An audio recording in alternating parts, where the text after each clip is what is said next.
अच्छा देखिए, आज हम पढ़ेंगे जूल्स लॉ ऑफ हीटिंग। ठीक है, इससे पहले हमने देखिए रेजिस्टेंस के बारे में जान लिया है, रेजिस्टिविटी के बारे में जान लिया है, इलेक्ट्रिक करंट के बारे में जान लिया है। ठीक है, आज हम पढ़ेंगे किसके बारे में? Joules law of heating. ठीक है, तो देखिए एक साइंटिस्ट थे जूल नाम के, इन्होंने बहुत से एक्सपेरिमेंट किए, मशीनों पर एक्सपेरिमेंट किए, ठीक है, इलेक्ट्रिसिटी पर और भी एक्सपेरिमेंट किए।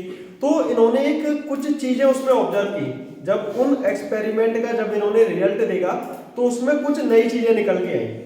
देखिए नॉर्मली अगर हम देखें इलेक्ट्रिसिटी का बहुत जगह यूज करते हैं, इलेक्ट्रिसिटी से हम देखिए बल्ब जला रहे हैं, बहुत सी हम मशीनों में इलेक्ट्रिसिटी का यूज करते हैं। लेकिन जब इस इलेक्ट्रिसिटी का यूज होता है तो उससे एक नया इफेक्ट निकल के आया। यानी कि नॉर्मली जैसे अगर हम देखें अपना मोबाइल चार्जर देखिए, अगर हम चार्जर को अगर हम देखिए मोबाइल में चार्जिंग करते हैं तो आप देखेंगे कि मोबाइल थोड़ी देर बाद कैसा हो जाता है, थोड़ा सा हीट हो जाता है। ठीक है, आप नॉर्मली जैसे आप आयरन, इलेक्ट्रिक आयरन होता है उसे आप देख लीजिए, ठीक है, और भी आपका टोस्टर वगैरह हो गया, तो ये सभी क्या होते हैं आपके हीटिंग इफेक्ट पर ही वर्क करते हैं। अब इसमें था क्या, इसमें देखिए इन्होंने बोली थी heat produced in a resistor is directly proportional to square root of current. अच्छा एक बात समझिए, जैसे मान लीजिए कोई कंडक्टर है, ये मान लीजिए कोई भी कंडक्टर है और इस कंडक्टर से क्या है इलेक्ट्रिक करंट पास होगा। यानी कि इसमें क्या है करंट हम क्या करा रहे हैं, पास करा रहे हैं। जब करंट हम पास कराएंगे ना तो हम सभी को पता है किसी भी कंडक्टर में करंट कब पास होता है, जब उसमें फ्री इलेक्ट्रॉन्स हो। क्या हो? अच्छा, फ्री इलेक्ट्रॉन्स की अच्छी बात ये है कि जो उनकी कोई डायरेक्शन फिक्स नहीं होती, मतलब वो रैंडमली मूव करते हैं। क्या करते हैं? ये क्या करते हैं? रैंडमली मूव करते हैं। ठीक है, अब ये रैंडमली मूव करते हैं किसकी तरफ? पॉजिटिव चार्जेस, यानी कि पोटेंशियल की तरफ। मतलब जैसे अगर मान लीजिए एक हम इसमें बैटरी लगा दें, इस तरीके से हमने एक बैटरी लगा दी, इधर हम 0 वोल्ट का देते हैं, इधर हम कितना का देते हैं 10 वोल्ट कर दिया। जैसे ही इन्हें इधर पॉजिटिव चार्ज दिखते हैं ना, इलेक्ट्रॉन्स इधर मूव होना स्टार्ट हो जाते हैं। ठीक है, अब इसमें देखिए इलेक्ट्रॉन्स मूव हो रहे हैं। जब इलेक्ट्रॉन्स मूव होंगे ना तो कभी कभी क्या होता है कि ये आपस में कोलाइड होने लगते हैं, क्योंकि उनकी फिक्स डायरेक्शन तो थी नहीं, कोई इधर से आ गया, कोई इधर से आ गया, कोई इधर से आ गया, तो वो आपस में क्या होगा, वो कोलाइड होने लगेंगे। ठीक है, अब ये एटम से कभी कोलाइड हो जाएंगे या कोई फॉरेन पार्टिकल्स उस कंडक्टर के अंदर उससे कोलाइड हो रहे हैं, तो ये आपस में क्या होंगे, टकराने लगेंगे। ये क्या होने लगेंगे? और जब ये आपस में टकराते हैं ना तो वहीं पर रेजिस्टेंस प्रोड्यूस हो जाता है। क्या हो जाता है? रेजिस्टेंस का काम क्या होता है? उस करंट के फ्लो को कम करना। क्या करना? मतलब करंट के फ्लो को कम करना किसका काम है? रेजिस्टेंस का। मतलब रेजिस्टेंस क्या कर रहा है, किसी भी कंडक्टर में जो करंट पास हो रहा है उस करंट के फ्लो को कम करने का काम कौन कर रहा है? रेजिस्टेंस कर रहा है। तो देखिए इससे अगर हम लॉ के अकॉर्डिंग देखें, जब किसी भी कंडक्टर से अगर हम करंट पास कराएंगे, जब हम किसी भी कंडक्टर से जितना करंट पास कराएंगे उसमें हीटिंग इफेक्ट उतना ही ज्यादा आएगा। ठीक है, अब देखिए सिंपल सी बात, इन्होंने पहली बात बोली कि H प्रोपोर्शनल होता है करंट के स्क्वायर के। मतलब पहली बात क्या है, जो आपका हीट डायरेक्टली प्रोपोर्शनल होगा किसके? करंट के स्क्वायर के। दूसरी बात इन्होंने बोली it is also directly proportional to resistance, क्योंकि यही तो मैन है इसमें। यानी कि हीट जो आपका डायरेक्टली प्रोपोर्शनल होगा किसके? रेजिस्टेंस के। मतलब इसमें जितना ज्यादा रेजिस्टेंस होगा ना हीट भी उतनी ही ज्यादा होगी। मतलब जहां पर रेजिस्टेंस हाई होगा वहां पर हीट भी क्या होगी? हाई होगी। अब एक बात सोचिए, जितने भी हमारे डिवाइसेज हैं जो आपके हीटिंग इफेक्ट पर वर्क करती हैं, जैसे आप इलेक्ट्रिक आयरन लीजिए, सबसे बढ़िया एग्जांपल है, डेली हम यूज भी करते हैं। गीजर ले लीजिए, सर्दियों में सबसे ज्यादा यूज होता है। तो इसमें आप एक बात सोचिए कि इसमें किस तरीके के वायर का यूज होता होगा। सिंपल सी बात है, ऐसे वायर का यूज होता होगा जिसका रेजिस्टेंस क्या हो?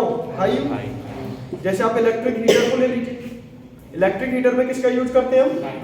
नाइक्रोम के वायर का। और नाइक्रोम के वायर का अगर हम रेजिस्टेंस देखें बहुत ज्यादा हाई होता है कि नहीं? अब रेजिस्टेंस हाई है तो सिंपल सी बात है इसमें हीट भी ज्यादा प्रोड्यूस होगी।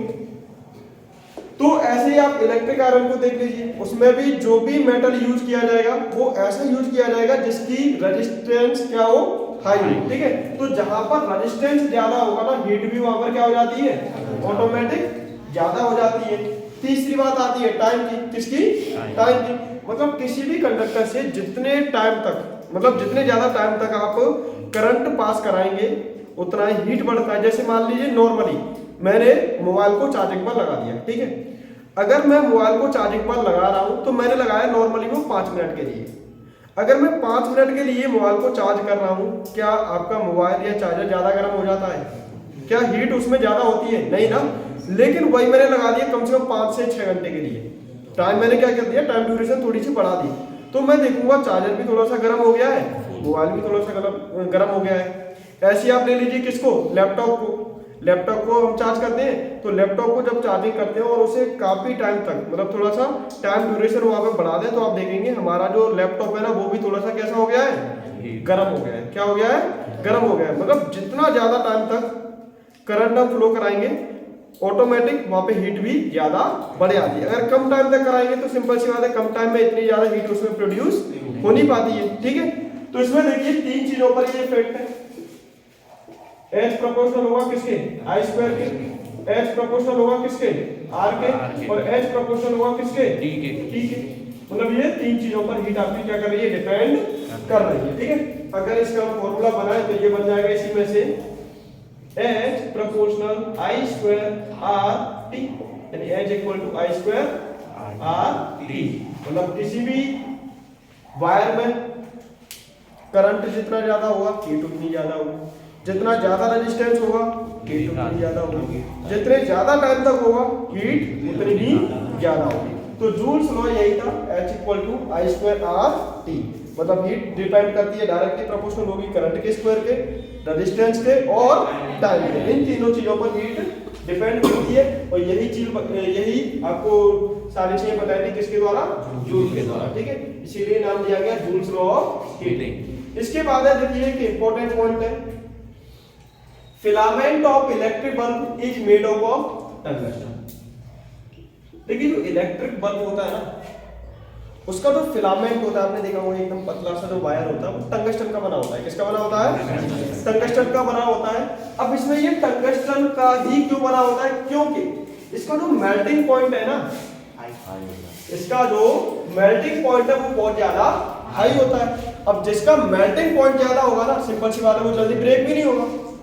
जैसे नॉर्मली अगर मान लीजिए मैं ये 2 मेटल की बनी हुई चीजें ले लेता हूँ, इसका मेल्टिंग पॉइंट है कितना, मान लेते हैं 60 डिग्री सेल्सियस है और इसका मान लेते हैं 100 डिग्री सेल्सियस, ठीक है। दोनों में हम करंट पास कराएंगे तो जैसे ही इसका टेम्परेचर 60 डिग्री पहुंच जाएगा ये मेल्ट हो जाएगा। लेकिन ये 60 पर होगा क्या, नहीं ना। इसके लिए जब तक टेम्परेचर 100 डिग्री सेल्सियस नहीं हो जाएगा तब तक ये मेल्ट नहीं होगा। ऐसे ही नॉर्मली अगर हम टंगस्टन की बात करें तो टंगस्टन का जो मेल्टिंग पॉइंट होता है ना वो बहुत ज्यादा हाई होता है। अब ज्यादा हाई होता है तो सिंपल सी बात है वो क्या होता है, जल्दी ब्रेक भी नहीं होता है और लंबे टाइम तक हम इसे यूज कर लेते हैं। और साथ ही साथ ये ऑक्सीडाइज नहीं होता है। क्या नहीं होता है, हाई टेम्परेचर पे क्या नहीं होता है, ये ऑक्सीडाइज नहीं होता है, ठीक है। अच्छा अगला पॉइंट है इलेक्ट्रिक फ्यूज। क्या है, इलेक्ट्रिक फ्यूज। अगर हम इलेक्ट्रिक फ्यूज की बात करें ये भी बहुत इंपॉर्टेंट डिवाइस है। इसकी वजह से एक तरीके से देखा जाए तो पूरे घर की सेफ्टी हो जाती है। कैसे, देखिए electrical fuse is a safety device. Electrical fuse क्या है, आपका एक सेफ्टी डिवाइस है जो क्या करता है, हमारी जितने भी इलेक्ट्रिकल एप्लायंस होते हैं जो कि घर में लगे होते हैं उन्हें शॉर्ट सर्किट होने से बचाता है। मतलब होता क्या है, इसका नॉर्मली अगर हम देखें जो मेल्टिंग पॉइंट है ना वो बहुत ज्यादा लो होता है। क्या होता है, नॉर्मली आपके अप्लायंसेस देखे जाएंगे कि मान लीजिए आपके घर में कितनी इलेक्ट्रिसिटी के एप्लायंसेस यूज हो रहे हैं, उसके अकॉर्डिंग आपका क्या होता है, फ्यूज लगा दिया जाता है। जैसे ही उस टेम्परेचर से ज्यादा, मतलब जो नॉर्मल आपका टेम्परेचर है उससे ज्यादा टेम्परेचर उस फ्यूज के अंदर होगा वो क्या हो जाएगा, मेल्ट हो जाएगा।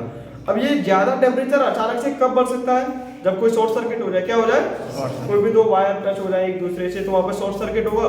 और शॉर्ट सर्किट में अगर फ्यूज नहीं होता है तो आपके जितने भी इलेक्ट्रिकल एप्लायंसेस घर में लगे हुए हैं जैसे पंखे, टीवी, ये सभी क्या हो जाएंगे, फ्रिज वगैरह खराब हो जाएंगे। तो उससे सेफ्टी कौन दिलाता है, इलेक्ट्रिकल फ्यूज। तो सिंपल सी बात है, इसका अगर हम मेल्टिंग पॉइंट बात करें तो ये नॉर्मली कम होता है, ठीक है। अब देखिए कमर्शियल यूनिट की बात करें तो कमर्शियल यूनिट होता है हमारा किलोवाट आवर। अब देखिए एनर्जी का नॉर्मल, आप एक बात बताना मुझे, एनर्जी का यूनिट क्या होता है, पावर का क्या होता है, वाट होता है। क्या होता है, पावर का वाट होता है, ठीक है। लेकिन वो एक छोटा यूनिट है। मैंने बोला आपसे, चलिए एक बात बताइए मुझे, जैसे मुझे यहाँ से आगरा से मुंबई की डिस्टेंस बतानी है, मैं आपको 4 ऑप्शन देता हूँ, 1 सेंटीमीटर, 1 मीटर, एक आपका मिलीमीटर, एक बताता हूँ किलोमीटर।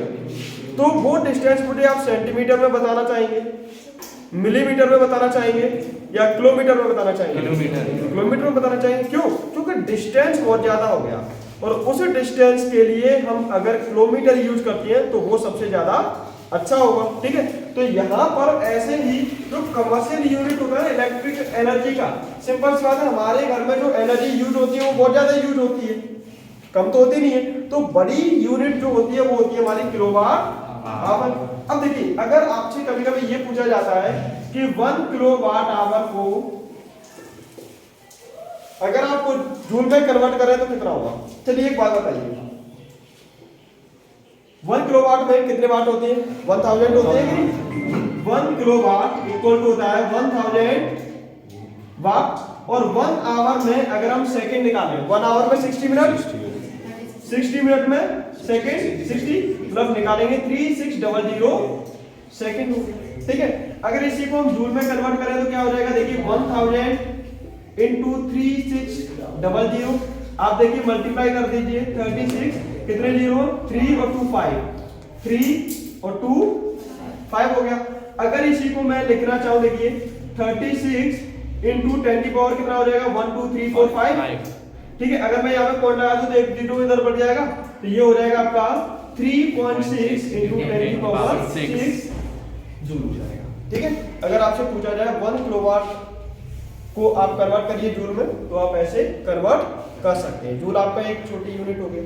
ठीक है, और ये आपका कमर्शियल यूनिट होता है जो कि बड़ी यूनिट है किलोवाट आवर। जैसे नॉर्मली अगर हम घर में देखें जो आपका इलेक्ट्रिकल बिल आता है वो इसी में आता है। ठीक है, यूनिट आपका जैसे 1 यूनिट, 2 यूनिट, 3 यूनिट, वो इसी के बेस पर आपके बनते हैं। इलेक्ट्रिक करंट का फॉर्मूला जानते हैं, Q अपॉन T होता है। क्या होता है? याद कर लेना। और इलेक्ट्रिक करंट को मेजर करते हैं किससे? एम्पियर से करते हैं। ठीक है, अगर हम चार्ज को बात करें तो कूलम में करेंगे और टाइम को किस में करते हैं? सेकंड में करते हैं। ठीक है, तो ये आपको जूल्स लॉ ऑफ हीटिंग समझ में आ गया। जूल्स लॉ ऑफ हीटिंग में बस इतना सा था कि अगर मान लीजिए किसी भी कंडक्टर से करंट पास कराएंगे तो उसमें जो करंट फ्लो हो रहा है उसमें जो हीट होगी वो हीट डायरेक्टली प्रोपोर्शनल होगी करंट के स्क्वायर के। सेकंड बात उन्होंने बोली हीट जो डायरेक्टली प्रोपोर्शनल होगी किसके? रेजिस्टेंस के। तीसरी बात बोली हीट जो प्रोपोर्शनल होगी आपके किसके? टाइम के। मतलब आप टाइम बढ़ाएंगे हीट बढ़ जाएगी। ठीक है, रेजिस्टेंस जितना ज्यादा हो हीट ऑटोमेटिक बढ़ जाएगी और करंट जितना ज्यादा होगा उतना ही वहाँ पे हीट भी क्या होगी? ज्यादा होगी, इंक्रीज हो जाएगी। ठीक है, तो इन 3 चीजों में आपकी हीट डिपेंड करती है। अब आगे देखते हैं। ठीक है, देखिए अगला टॉपिक है रजिस्टर्स इन सीरीज। देखिए 2 कॉम्बिनेशन होते हैं, एक आपका होता है सीरीज में, एक होता है आपका पैरेलल में। ठीक है, तो पहले हम समझेंगे किसको? सीरीज में समझेंगे। देखिए जब 2 या 2 से ज्यादा रजिस्टर सीरीज में कनेक्ट किए जाए, मतलब मान लीजिए कोई 2 रजिस्टर है या फिर 2 से ज्यादा रजिस्टर है, उन्हें हम सीरीज में क्या कर देते हैं? ज्वाइन कर देते हैं। तब हम देखेंगे जो टोटल रेजिस्टेंस होगा, टोटल रेजिस्टेंस क्या होगा हमारा? R equal to R1 plus R2 plus R3। ये वाला हमारा फॉर्मूला बन जाएगा। अब हमें एक चीज पता है, ये चीज आप ध्यान रखना कि जब किसी सर्किट से करंट जब पास कराया जाता है ना, किस कॉम्बिनेशन में? सीरीज में, तो उसमें जो करंट होगा ना वो सेम होगा। क्या होगा? जब सीरीज कॉम्बिनेशन में कोई भी सर्किट है और उसमें जो कॉम्बिनेशन है कैसा है? सीरीज। तो जब सीरीज कॉम्बिनेशन में करंट पास होगा तो यहाँ पर जो करंट होगा वो कैसा रहेगा? सेम रहेगा सभी रजिस्टर में। ठीक है, मतलब जैसे मान लीजिए यहाँ पर आपके 3 रजिस्टर हैं एक सर्किट में। ठीक है, तो यहाँ में अगर हम देखें ना जो करंट होगा यानी R1, R2, R3, ये 3 रजिस्टर हैं, इनमें जो करंट पास हो रहा है ना I, तो इसमें भी I1 ही होगा, मतलब इसमें I होगा, इसमें भी I होगा और इसमें भी क्या होगा? I होगा। मतलब तीनों में जो करंट होगा वो कैसा रहेगा? आपका सेम रहेगा। ठीक है, अब यहाँ पर जो वोल्टेज निकालेंगे तो वोल्टेज क्या हो जाएगा आपका? V1, V2 और V3 हो जाएगा। मतलब वोल्टेज V इक्वल हो जाएगा V1 plus V2 plus V3 हो जाएगा आपका। ठीक है, अब देखिए यहाँ पर जो वोल्टेज है इस रजिस्टर पे अगर हम देखें तो V इक्वल टू आपका फॉर्मूला क्या बनता है? V इक्वल टू होता है IR। क्या होता है? IR। अगर हम इसके लिए वोल्टेज निकालेंगे V1 के लिए तो क्या हो जाएगा? I R1 हो जाएगा ठीक है, क्योंकि करंट सेम है।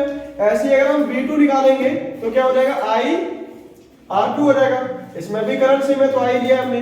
ऐसे अगर हम इस 3 वाले के लिए निकालेंगे तो V3 इक्वल टू क्या हो जाएगा, I R3 हो जाएगा। देखिए यहाँ पे क्या है, R1 के लिए I R1 हो गया, सेकंड के लिए वोल्टेज निकालेंगे तो I R2 और थर्ड के लिए निकालेंगे तो I R3। अगर 4 5 भी होता तो उसमें I R4 I R5 इस तरीके से चलता रहता।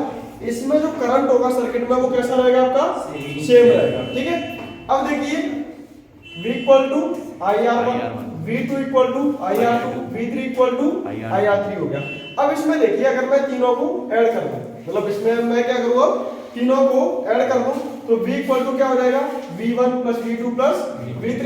अब यहाँ पे देखिए V1 की वैल्यू हमारी क्या है, I R1, V2 की वैल्यू क्या है, I R2 और V3 की वैल्यू क्या है, I R3। ठीक है, मतलब I2 के लिए I R2, 3 के लिए I R3, 4 के लिए I R1 हो जाएगा। ठीक है, अब इसमें देखिए V का फॉर्मूला क्या है, V इक्वल टू होता है हमारा I R, क्या होता है, तो V इक्वल टू हमने I R लगा दिया। इसमें देखिए I कॉमन आ रहा है क्या तीनों में, क्योंकि सेम है I तो I हमने इसमें कॉमन ले लिया, हो जाएगा यहाँ पे R1 plus R2 plus R3 हो जाएगा। ठीक है, अब इसमें देखिए यहाँ पर भी I है, यहाँ पर भी I है, तो यहाँ से I से I है हट जाता है और यहाँ पर बचा देखिए R equal to R1 plus R2 plus R3।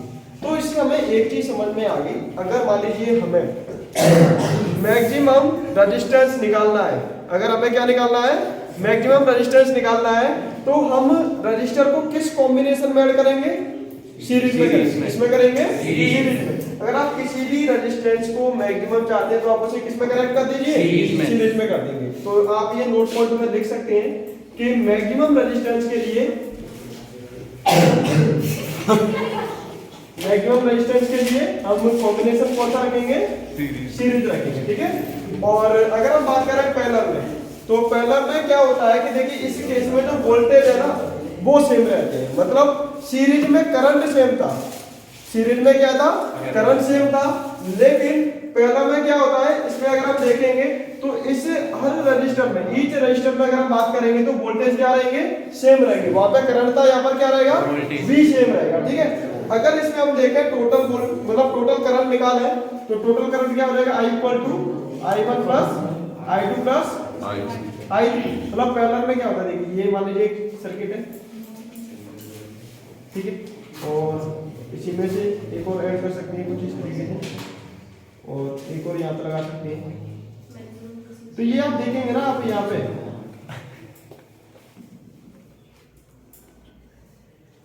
अगर आप देखेंगे तो ये कुछ इस तरीके से लगे होते हैं, देखो ऊपर फिर उसके नीचे फिर उसके नीचे, ये पैरेलल कॉम्बिनेशन हो गया।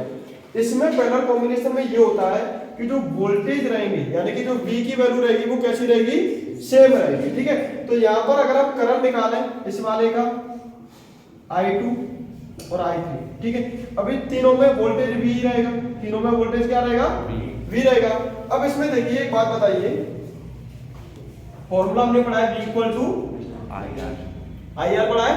ठीक है, अगर यहाँ से मैं करंट निकालूंगा I, तो I इक्वल टू क्या हो जाएगा, V अपॉन R हो जाएगा।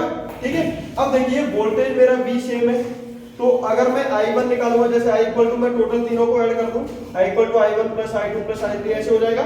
ठीक है, अब I निकालूंगा तो V अपॉन R हो जाएगा, यहाँ पे I1 निकालूंगा तो V अपॉन R1 हो जाएगा, I2 के लिए V अपॉन R2 हो जाएगा, I3 के लिए V अपॉन R3 हो जाएगा। अब ये V ऊपर क्यों है, क्योंकि पूरे रेजिस्टेंस में सर्किट देखेंगे, मतलब पूरे सर्किट में रेजिस्टेंस देखेंगे तो V यहाँ पर क्या है, सेम है, तो V का मैंने V रहने दिया, यहाँ पे भी I equal to V upon R। तो यहाँ पे देखेंगे V इसमें से कॉमन आ जाएगा, यहाँ से V है तो यहाँ से V आपस में हट जाएंगे, बचेगा क्या, 1 upon RP equal to 1 upon R1 plus 1 upon R2 plus 1 upon R3। अब इसमें हम देख रहे हैं, अगर देखें तो ये 1 अपॉन में वैल्यू आ रही है, तो जो मिनिमम हम रेजिस्टेंस निकालेंगे ना तो उसके लिए हमें जो कॉम्बिनेशन चाहिए वो कौन सा होगा, पैरेलल होगा। ठीक है, यानी पैरेलल कॉम्बिनेशन में क्या होता है कि आप मिनिमम रेजिस्टेंस प्राप्त कर सकते हैं। ठीक है, मैक्सिमम रेजिस्टेंस किससे होगा, सीरीज से, मिनिमम किससे होगा, पैरेलल कॉम्बिनेशन में। ठीक है, अब इसके कुछ न्यूमेरिकल्स है वो और कर लेते हैं। ठीक है, देखो न्यूमेरिकल्स। अच्छा देखिए, अब जो आपने अभी इसका जैसे हाई रेजिस्टेंस, लो रेजिस्टेंस, तो सीरीज ऑफ पेलर के बेस पे कुछ न्यूमेरिकल है वो देख लेते हैं, ठीक है। तो पहला न्यूमेरिकल आपका क्या है देखिए वो देख लेते हैं। यानी कि पहले न्यूमेरिकल में बोला गया है the maximum and minimum resistance which can be made using 4 register which each of resistance 1/2 ओम। देखिए इसमें उसने बोला है कि आपको मैक्सिमम रेजिस्टेंस निकालना है और मिनिमम रेजिस्टेंस निकालना है। तो देखिए मैक्सिमम रेजिस्टेंस के लिए हमें पता है कि ये कॉम्बिनेशन कैसा होना चाहिए, सीरीज में होना चाहिए। अगर सीरीज में है तो यहाँ पे हम मैक्सिमम निकाल पाएंगे और मिनिमम के लिए हम क्या करेंगे, पैरेलल रखेंगे, ठीक है। अब इस कॉम्बिनेशन में हमें ये जो 4 रजिस्टर्स दिए ये आपको क्या करनी है, लगानी है, ठीक है। अगर मुझे मैक्सिमम चाहिए तो मैक्सिमम के लिए मैं क्या करूंगा, R इक्वल टू क्या होता है R1 plus R2 plus R3 हो जाएगा, ठीक है। इसमें आप वैल्यू पुट करेंगे, देखिए R1 की वैल्यू मतलब सभी कितने के हैं 1/2 के हैं, तो 1/2 प्लस 1/2 प्लस 1/2, यहाँ पे देखिए 4 है तो R4 भी कर लीजिए प्लस 1/2। अगर एलसीएम लेंगे तो 2 आ जाएगा यहाँ पे, ठीक है। ऊपर रखेंगे 1 प्लस 1 प्लस 1 प्लस 1, टोटल कितना हो गया 4/2, कट करेंगे तो कितना आ जाएगा 2 रेजिस्टेंस। तो मैक्सिमम जो रेजिस्टेंस है ना वो हमारा कितना आ गया 2 ओम आ गया। अब ऐसे ही अगर हम मिनिमम की बात करें तो मिनिमम के लिए देखिए क्या होगा, इसके लिए तो 1/r इक्वल टू होता है 1/r1 plus 1/r2 plus 1/r3 plus 1/r4 हो जाएगा, ठीक है। अब इस कॉम्बिनेशन में आप रखेंगे तो कितना हो जाएगा, ठीक है।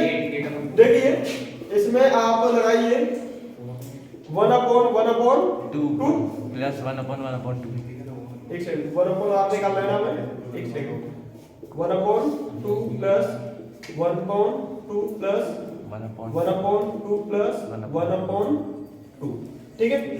अब इसको आपको सॉल्व करना पड़ेगा। इसके लिए हम क्या करेंगे, 2 कहां पे चला जाएगा, ऊपर चला जाएगा, 2/1 हो जाएगा। तो ये कितना हो जाएगा, ये टोटल ऊपर से ये साफ कर देता हूं,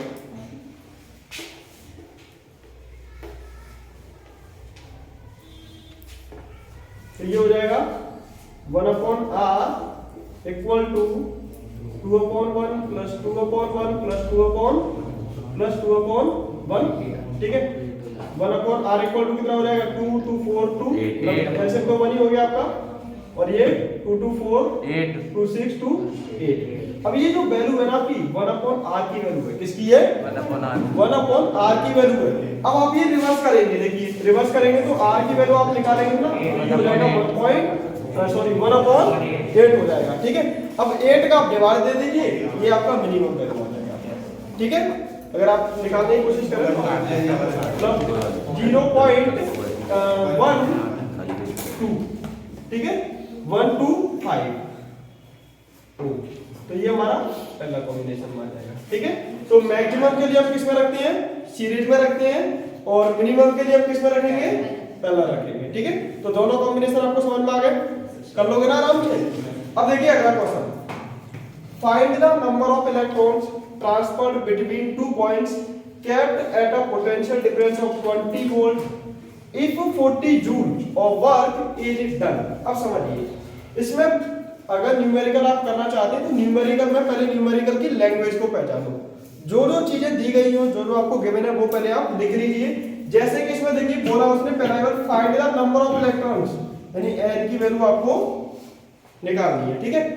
अब उसने बोला है कि आपका जो 2 पॉइंट के बीच में पोटेंशियल डिफरेंस है ना वो 20 वोल्ट है, और अगर मान लीजिए जो वर्क है ना वो आपका कितना है 20 जूल है, सॉरी 40 है, कितना है 40 जूल है।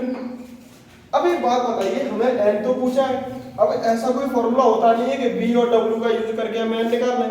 अब n की अगर हम बात करें ना तो हमने एक फॉर्मूला पढ़ा था q इक्वल टू n, तो n इक्वल टू हम फॉर्मूला बना सकते हैं q अपॉन e, लेकिन उसके लिए जरूरी क्या है q का होना, किसका जरूर q का होना। अब ये q हम कहां से निकाल सकते हैं, तो उसके लिए आप एक फॉर्मूला यूज कर सकते हैं w equal to p into T होता है, यानी कि अगर मैं यहाँ पे लगा दूं w equal to p into T, और यहाँ पे अगर हम बात करें p की तो p का फॉर्मूला क्या होता है, p इक्वल टू क्या होता है देखिए अगर इसमें अगर हम P की बात करेंगे, V है, देखिए इसमें P के 3 फॉर्मूले होते हैं। अगर हम P की बात करें, ये पास कर लो, इसमें P के 3 फॉर्मूले होते हैं, वो तीनों समझा। अब देखिए इसमें क्या है, देखिए W equal to P into T होता है। अगर हम P की बात करें तो P का हमारा एक फॉर्मूला होता है P इक्वल टू P है, ये पुट कर देंगे V into I into T, ये W की वैल्यू आ गई, ठीक है। अब यहाँ पे देखिए I की जो फॉर्मूले की बात करें तो I इक्वल टू होता है Q अपॉन T, ये वाला फॉर्मूला होता है कि नहीं। तो यहाँ पे देखिए W इक्वल टू हो जाएगा V into Q upon T into T, T से T कट जाएगा। अब ये क्या हो गया, W equal to V into Q। अब देखिए हमारे पास V की वैल्यू है, W की वैल्यू है, तो W की वैल्यू कितनी है 42, V की वैल्यू कितनी है 20 इंटू Q। अगर Q की वैल्यू अगर हम यहाँ से निकालेंगे तो 40 अपॉन 20 2 कितना आ जाएगा 2 कूलम। तो यहाँ से देखिए हमारी वैल्यू आ गई Q इक्वल टू 2 कूलम। अब देखिए हमारा ये फॉर्मूला यहाँ पे काम आ जाएगा, Q इक्वल टू होता है N, क्या होता है, तो यहाँ पे देखिए Q equal to N into E, N की वैल्यू निकालनी है हमें, तो वो हो जाएगा Q अपॉन E। Q की वैल्यू कितनी निकली है 2 कूलम। E की वैल्यू होती है 1.6 इंटू 10 की पावर माइनस 19, होता है कि नहीं। Yes, sir. अब देखिए पॉइंट यहाँ से हटाइए, यहाँ पर 0 आ जाएगा। अब ये देखिए हो जाएगा 20 अपॉन 16, इसको आप ऊपर ले जाइए, ये हो जाएगा 10 की पावर 19। ये ध्यान रखना, ये माइनस का ऊपर जाके कैसा हो जाता है, प्लस का हो जाता है। अब ये 4 से हम कट कर सकते हैं, 4 4 जा 16, 4 5 जा 20। अब ये हो जाएगा 5 इंटू 10 की पावर 19 अपॉन 4। अब 4 से आप इसमें डिवाइड दे दीजिए, डिवाइड देंगे तो 4 1 जा 4, पॉइंट कितना बचा 1, 4 2 जा 8 और 4 5 जा 20, तो 10 की पावर 19, यानी कि n की वैल्यू हमारी ये आ जाएगी, ठीक है। यानी n इक्वल टू 1.25 इंटू 10 की पावर 19 इलेक्ट्रॉन, ठीक है।